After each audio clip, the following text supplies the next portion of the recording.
Vous êtes dirigeante ou dirigeant de TPE? Vous êtes intéressé par les enjeux et les défis des très petites entreprises? Vous souhaitez qu'on parle plus et mieux de ce que vous vivez au quotidien? Sortez de l'anonymat.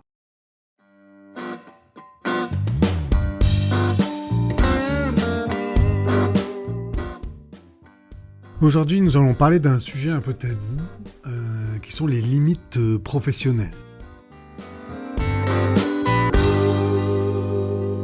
Vous écoutez les podcasts Ma vie de patron, la chaîne des dirigeants de petites entreprises. Vous avez un projet de start-up innovante? Je vous aide à définir le meilleur business plan et la meilleure stratégie marketing. Contactez-moi sur maviedepatron.fr. En effet, nous cherchons à exceller dans nos domaines respectifs et pourtant, on ne peut pas être excellent dans tous les domaines de l'entreprise. En fait, c'est ça, on a tous un domaine de prédilection ou une compétence particulière. Elle peut être technique, managériale, commerciale, ou sur le service après-vente, sur l'achat. L'achat est une compétence, le service achat est une compétence. Et puis, on peut penser, par exemple, que certains dirigeants ou dirigeantes d'entreprise sont d'excellents commerciaux, mais de piètres managers, par exemple, quand il s'agit de ressources humaines. Et pourtant, on sait très bien que la performance de l'entreprise dépend autant de la performance commerciale que de la performance des salariés qui elles-mêmes dépendent de leur bien-être et puis de leur implication dans l'entreprise. Donc c'est quelque chose d'assez fondamental. Par exemple, peut-être tout le monde ne connaît pas, mais le cas de Steve Jobs, qui était un excellent dirigeant, techniquement, voilà, très à la pointe. Il a lancé Apple quand même il y a plus de 20 ans, et qui était vraiment exécrable au niveau managérial, que ses équipes se plaignaient en permanence un peu de ses exactions. Alors, il faut ajouter un bémol à Steve Jobs, c'est que c'était un visionnaire, donc du coup, ça entraînait aussi l'entreprise dans les performances qu'on connaît pour Apple en tout cas. Donc, et à contrario, on a aussi des dirigeants qui vont être excellents dans leur domaine technique, mais de piètres commerciaux. C'est-à-dire que, alors ça peut être des fois par un manque de temps. Je pense souvent aux artisans, par exemple, qui sont, je sais pas, d'excellents charpentiers, menuisiers, ébénistes, que sais-je, et qui n'ont pas le temps de faire du commercial, d'aller chercher d'aller chercher des clients, et puis qui n'aiment pas ça, souvent, que c'est pas leur truc, ou même dans certains domaines, je pense par exemple tous les gens qui exercent des activités de coaching, par exemple, des choses comme ça, souvent alors c'est aussi par manque de temps, mais aussi par manque de compétences, parce qu'ils n'ont jamais appris à le faire, etc. Ça a été souvent mon cas, par exemple, moi qui ai une formation scientifique de base, j'ai jamais été formé au commercial, et donc on a une excellence technique, mais du coup on ne sait pas piloter une entreprise d'un point de vue commercial, donc ça peut être un frein. Donc il faut toujours apprendre, et puis tout, voilà. Et même dans son domaine technique, quelquefois, on peut arriver aussi à des limites. C'est-à-dire que on sait faire un certain nombre de choses dans son domaine, et puis un jour, on peut être confronté à une difficulté technique qu'on n'a jamais réalisée. Ça peut être dans le bâtiment, par exemple, j'en sais rien, moi. Je suis pas spécialiste, mais faire un solin qui ne fait pas de fuite, par exemple, ça demande une certaine technicité. Dans mon domaine du développement informatique, ça m'est arrivé d'être confronté à développer un script pour un client, par exemple, il y a plus de 20 ans. Et je ne savais pas le faire parce qu'à l'époque, il n'y avait pas tous les outils qu'il y a maintenant. Et donc, j'ai dû passer une bonne partie de la nuit pour trouver la solution à une problématique pour contenter mon client. Mais voilà, dans son propre domaine, des fois, on peut acculer un manque de compétences parce que soit on l'a jamais fait, soit c'est des techniques nouvelles et puis qu'on les a jamais apprises. Et puis on se retrouve dans des situations inconfortables, forcément. Et donc il faut arriver à les résoudre d'une manière ou d'une autre. Donc on a tous des limites. On peut les compenser, soit on apprend, soit on se forme. Hein. C'est vrai que la formation peut être un moyen pour compenser les limites. Alors c'est plutôt dans le domaine technique. C'est vrai que c'est plus difficile des fois de compenser des limites dans le domaine managérial, par exemple, ou dans le domaine relationnel. Donc quand on est confronté à ces limites, ou quand on veut pas le faire aussi, ou par manque de temps, hein, parce qu'on peut avoir des limites aussi en termes de temps, ben on externalise. Donc souvent on externalise la comptabilité, par exemple. On a des experts comptables ou des cabinets comptables qui nous font la comptabilité. C'est souvent par manque de temps, c'est aussi souvent par manque de compétences, parce que la comptabilité et l'ingénierie financière demandent certaines compétences qu'on n'a pas forcément quand on lance une entreprise. Hein. On n'a pas forcément été formé pour ça. On externalise tout ce qui est juridique, par exemple. Les avocats, on n'a pas le background forcément en matière juridique, on ne connaît pas toutes les lois.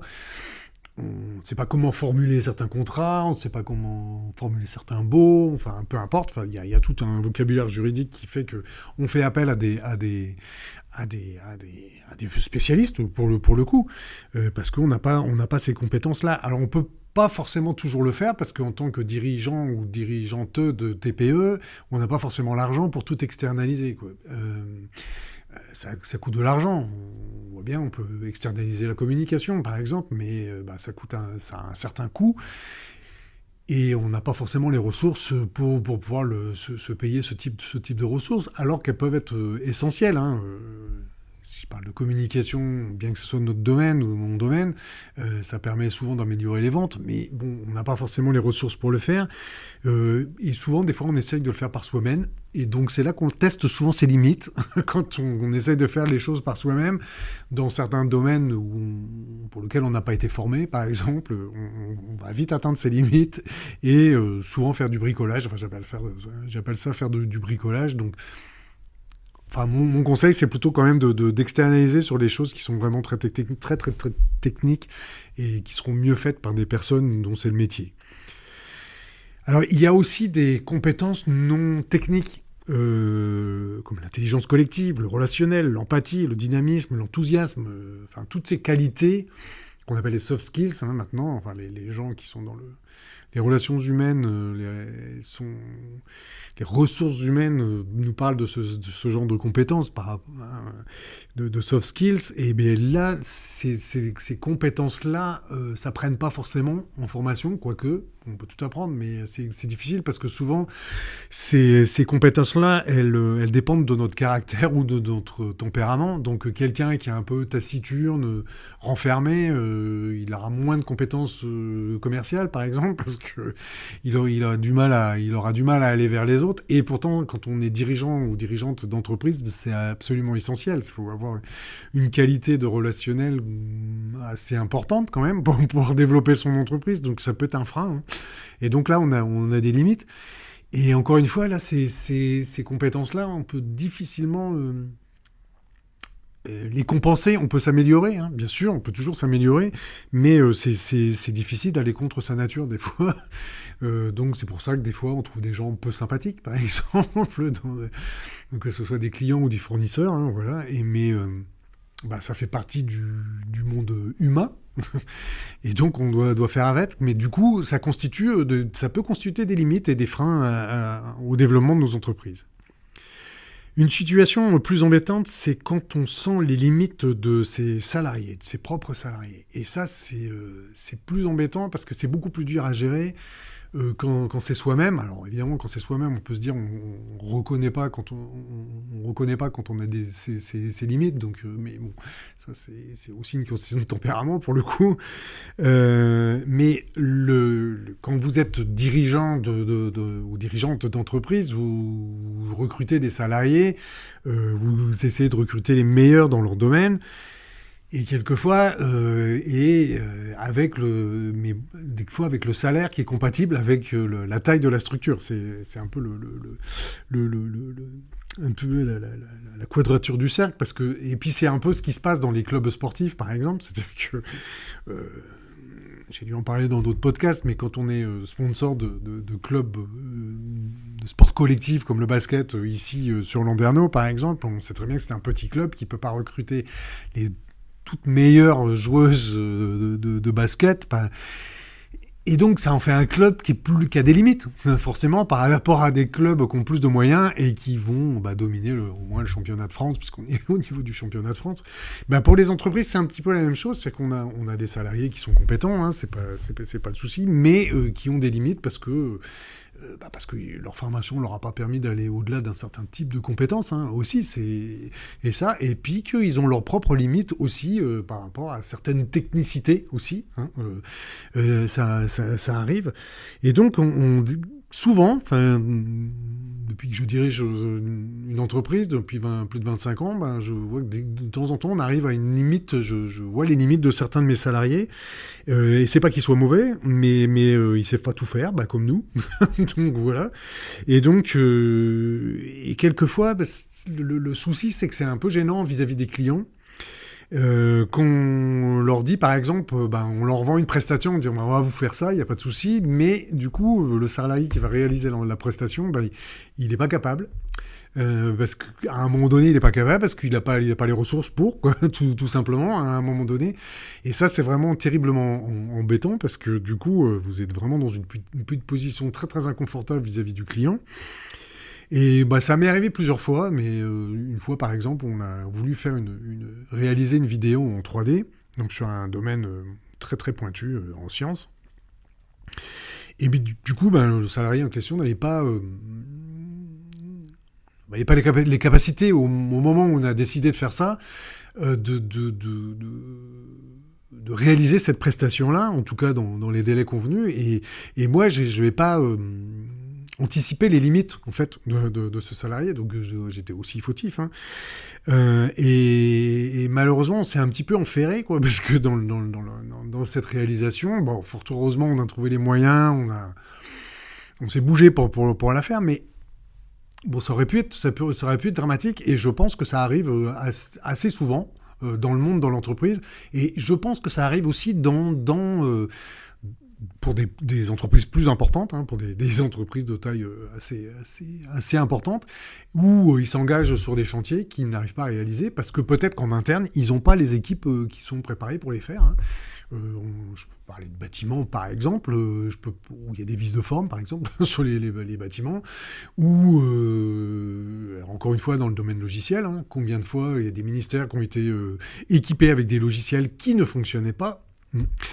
Je ne voudrais pas pointer le doigt, mais par exemple, le fameux logiciel Louvois, là, qui était le logiciel pour le ministère des Armées, qui ne fonctionnait pas.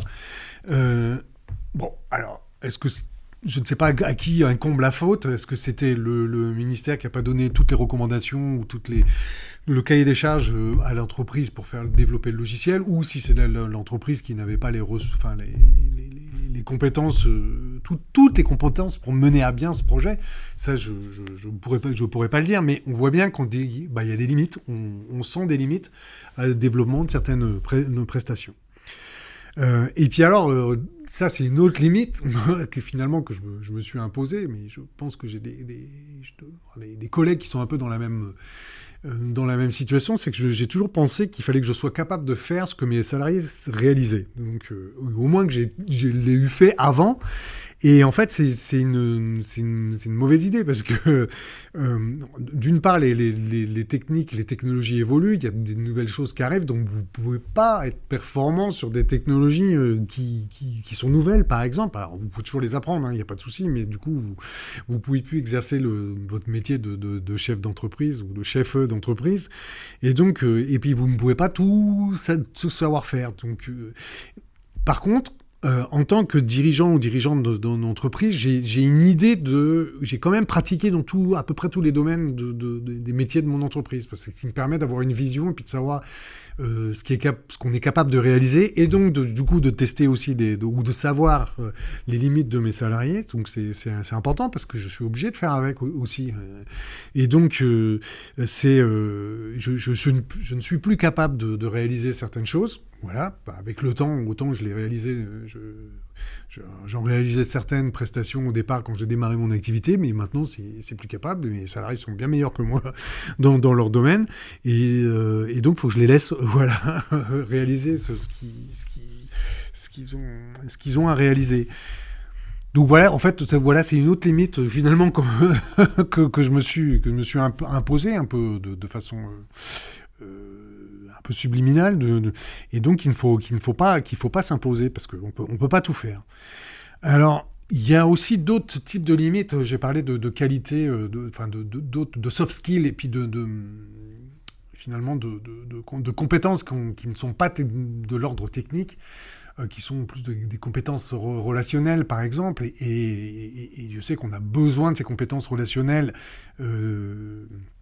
dans l'entreprise. Et donc là, il y a encore une situation qui peut être assez gênante, c'est quand lorsqu'un un ou une salarié est mise en cause par votre client pour des problèmes relationnels.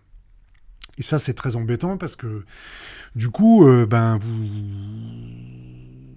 êtes mis en cause personnellement, presque, alors que c'est pas vous qui